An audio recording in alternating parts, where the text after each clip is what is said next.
Have you ever felt him slowly drifting, his words shorter, his eyes distant, only to realize that it isn't love that's fading, but energy that's shifting? Most women believe that when a man pulls away, it means he's lost interest. But the truth is far more paradoxical. Often, distance is not a rejection, but a test of polarity. What you think pushes him away may actually be what draws him closer, if you understand how energy moves between two psyches. Carl Jung believed that every relationship is an alchemical vessel where both the masculine and feminine face their unconscious mirrors. And when one retreats, it is never random, it's a call for recalibration, for a hidden energy shift that must occur before intimacy can deepen.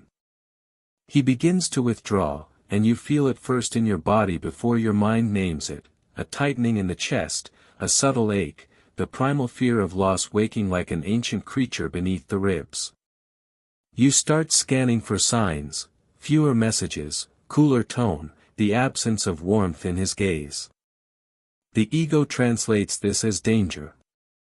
But the soul whispers something deeper: this is not abandonment, it is an invitation. You see, when a man retreats, he is not necessarily rejecting you. He is often being pulled into his own unconscious, confronting parts of himself that intimacy has awakened. For the feminine, this silence feels unbearable. For the masculine, it feels necessary. He must reclaim autonomy before he can return with authenticity. The tragedy is that few women understand this rhythm, and so they chase at the very moment they are meant to lean back. Energy, in its essence, is cyclical. It expands and contracts. Attraction too is a wave. When one moves forward, the other must momentarily retreat. The polarity between the two fuels desire, and yet it is the misunderstanding of this dance that destroys it. Jung wrote that, the meeting of two personalities is like the contact of two chemical substances. If there is any reaction, both are transformed. That transformation is not constant harmony, it is friction, distance, and eventual reintegration. So when you sense his withdrawal, what you are actually witnessing is a natural oscillation, a contraction before the next expansion. The question is not how to stop him from pulling away, but how to shift your own energy so that his retreat does not trigger your fear, but deepens your power. The first hidden shift begins in the silence. Most women rush to fill it, with words, with effort, with the illusion of control. But true feminine power lies in restraint. When you resist the impulse to chase, you stop feeding the wound of abandonment. You send a silent message to the masculine: I trust your process, and I trust mine. This is not emotional manipulation, it is energetic alignment. The more you hold your center, the more polarity you restore. Passion does not vanish, it breathes again in the oxygen of mystery. In that stillness, your own aura recalibrates. Your energy becomes magnetic, not grasping. The masculine feels it even from afar. He senses the difference between a woman who panics and a woman who trusts the distance as sacred space. Because when he feels your energy no longer reaching, pleading, or clinging, something ancient awakens in him. He begins to remember the chase, not for control, but for the restoration of polarity. You have stopped mirroring his withdrawal with fear and begun mirroring his stillness with depth. That is the essence of the first hidden energy shift, to withdraw not in punishment, but in presence. To meet his retreat with sovereignty, not reaction. To understand that love does not die in silence, it evolves there. There is a sacred paradox in desire: when the feminine stops reaching, the masculine starts to feel. His instincts, once dulled by comfort, reawaken in the quiet tension of her absence. But this does not happen through games or withholding. It happens through energy, through the invisible realignment that occurs when a woman stops trying to fix, prove, or explain. Jung spoke of the anima and animus, the inner feminine within the man, the inner masculine within the woman. When one dominates, imbalance occurs. When the woman chases, her inner masculine overwhelms her natural essence, and the polarity collapses. But when she returns to her body, her breath, her grounded presence, she allows the pendulum to swing back. The balance is restored not by force, but by surrender. This is the second hidden shift, the transformation from anxious energy to embodied stillness. Every time she feels the urge to text, to ask what went wrong, to demand clarity, she instead exhales. She lets the energy descend from her head into her body. Her awareness drops into the chest, the belly, the pulse. Because the body never chases, only the mind does. In stillness, she becomes again what the masculine unconsciously seeks, a sanctuary, not a storm. Her presence ceases to grasp, and therefore begins to attract. The magnetic field between them recalibrates. The man, sensing this absence of pressure, begins to lean forward again, not because she coerced him, but because the polarity has been restored through her self-regulation. In psychological terms, this is the shift from attachment to individuation. Jungian individuation is the process of integrating unconscious parts into wholeness. For the feminine, it means facing the shadow of abandonment and realizing she is not incomplete without his presence. The moment she embodies that truth, the entire energetic dynamic transforms. What once was pursuit becomes gravity. What once was anxiety becomes quiet power. She no longer seeks reassurance from his response, she draws validation from her own center. This calm detachment is not cold, it is magnetic warmth. The paradox is that emotional independence doesn't repel the masculine, it seduces him. It tells him, without words, I want you, but I do not need you to be whole. The third hidden shift happens in perception. Most women see his withdrawal as rejection, few see it as reflection. But when he pulls away, he mirrors the very distance she has from her own self. She has abandoned her intuition for the illusion of control. His silence exposes her inner void, the one she tried to fill with connection. This is not cruelty, it is alchemy. The masculine in her life always mirrors her inner masculine, her discipline, her stability, her boundaries. When he becomes distant, it is often the psyche's way of saying, you have given too much of your energy outward. Return home. She begins to realize that his retreat is not an ending, but an initiation. Instead of asking, why is he doing this, she begins to ask, what part of me needs my own attention right now? This subtle reframe shifts everything. She stops orbiting his mood and starts orbiting her own evolution.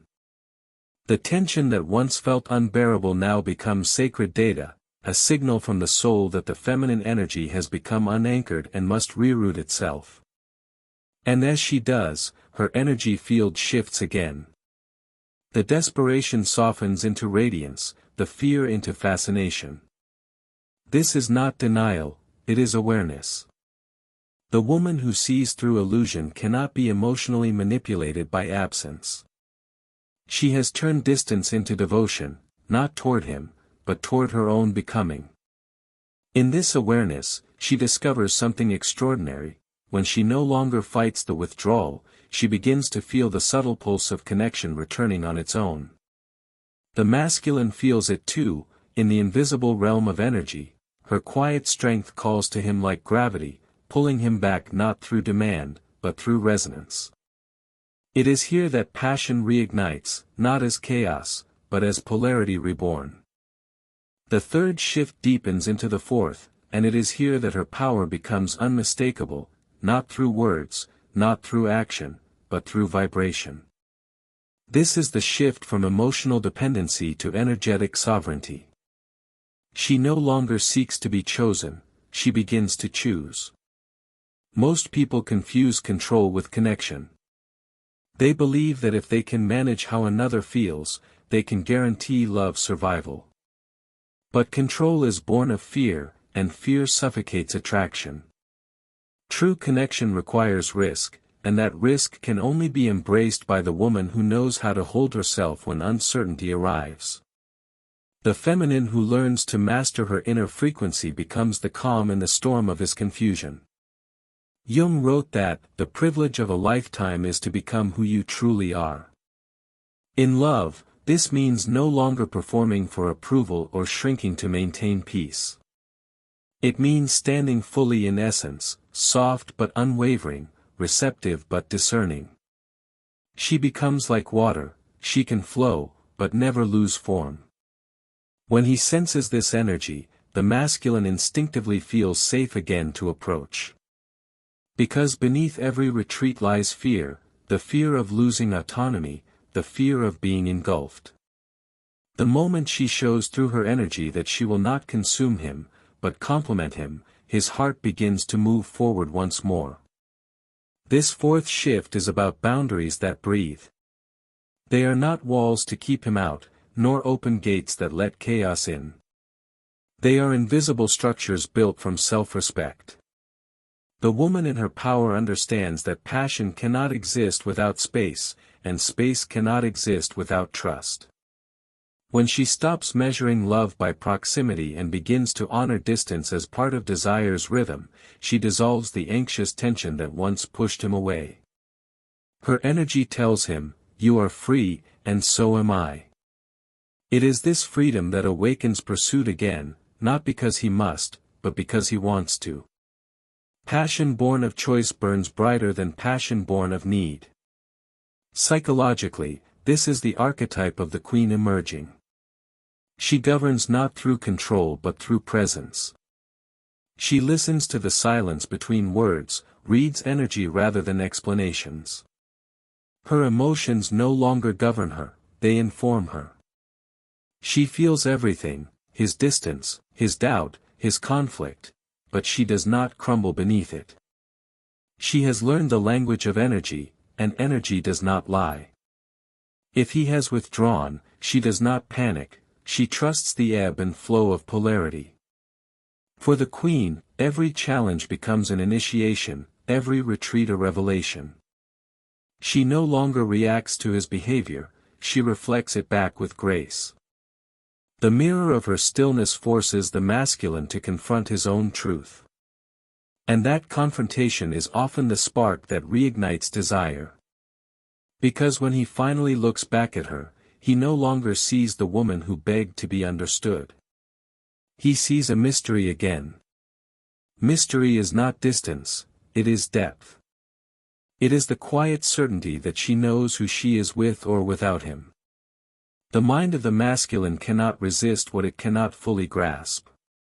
And so he returns, not out of guilt, but out of fascination. He senses the shift even if he cannot name it. Her energy has become a paradox, warm yet untouchable, inviting yet sovereign. It is not a performance, it is an embodiment. In Jungian language, she has integrated the shadow of dependency and transformed it into gold. The albedo phase of the feminine psyche, the cleansing, the whitening, has begun. Her energy now carries the calm authority of a woman who has descended into her own darkness and returned with light. She no longer fears his absence, because she has discovered the one presence that never leaves, her own. The final shift, the fifth, arrives quietly, almost imperceptibly. It is not learned through logic, but through surrender. This is the movement from reaction to creation. The woman who once mirrored his withdrawal with fear now mirrors it with artistry. She no longer waits for his energy to validate hers, she creates her own pulse of life, her own rhythm of expansion. This is the moment when she ceases to orbit love as a condition and begins to embody love as a state of being. Jung believed that when the unconscious becomes conscious, it liberates the individual from compulsion. In this liberation, the feminine no longer repeats the pattern of chasing what retreats, she transforms the pattern entirely. In her newfound calm, she starts to notice that what once felt like abandonment was merely the echo of her own unhealed expectation. She had been asking him to give what she had not yet given herself: consistency, reverence, safety. But once she begins to cultivate those within, the entire energetic landscape shifts. The man's pullback no longer registers as loss, it becomes a mirror showing where her soul once outsourced power. That realization is not cold, it is holy. It is the sacred remembering that love cannot truly leave when it originates from within. What she thought she needed to hold on to, she can now let breathe. Her presence changes everything. When she walks into a room, her energy does not announce itself loudly, it hums quietly with certainty. There is no hunger in her gaze, no invisible reaching, no invisible pleading. Instead, there is peace, and that peace is intoxicating. The masculine senses it immediately. It is not the peace of indifference, it is the serenity of wholeness. In a world built on scarcity, such energy is rare, and therefore magnetic. He feels it not as challenge, but as invitation. Without knowing why, he begins to soften, to feel again. Because her detachment is not absence, it is space for him to find his own way back. This fifth shift, the embodiment of self-sourced love, awakens what all others strive for but rarely achieve: emotional polarity that sustains itself through independence, not dependence. She is no longer the anxious pursuer nor the guarded avoidant. She is both ocean and shore, vast enough to receive, grounded enough to stay. The relationship ceases to be a performance of needs and becomes a mirror of evolution. Each interaction becomes conscious, deliberate, reverent. This is what Jung called the Konjunktio, the sacred union between opposites, where masculine and feminine meet not to complete each other, but to awaken each other. And here, something miraculous unfolds. The same distance that once terrified her becomes a teacher. The same silence that once burned becomes a sanctuary. She understands now that love's truest form is not constant togetherness, it is freedom entwined with devotion. The more she lives from this place of inner fullness, the more magnetic her energy becomes. She does not need to speak it, her frequency communicates everything. He feels her not as demand, but as gravity. He approaches not because he's afraid to lose her, but because her energy reminds him of home. In this transformation, she no longer fears endings. She understands that love, like breath, expands and contracts, dies and is reborn, over and over again. The woman who knows energy knows eternity, because she no longer clings to moments, she flows through them. His passion, once dimmed by her anxiety, now reignites in the calm heat of her certainty. He rediscovers desire not as chase, but as reverence. She, in turn, rediscovers herself not as someone waiting to be seen, but as consciousness embodied in form. And when she finally smiles, not as a mask, but as radiance, something within him shifts forever. For he has met the rarest force on earth, a woman who no longer fights for connection, because she is connection. The woman who knows her worth doesn't chase, she chooses.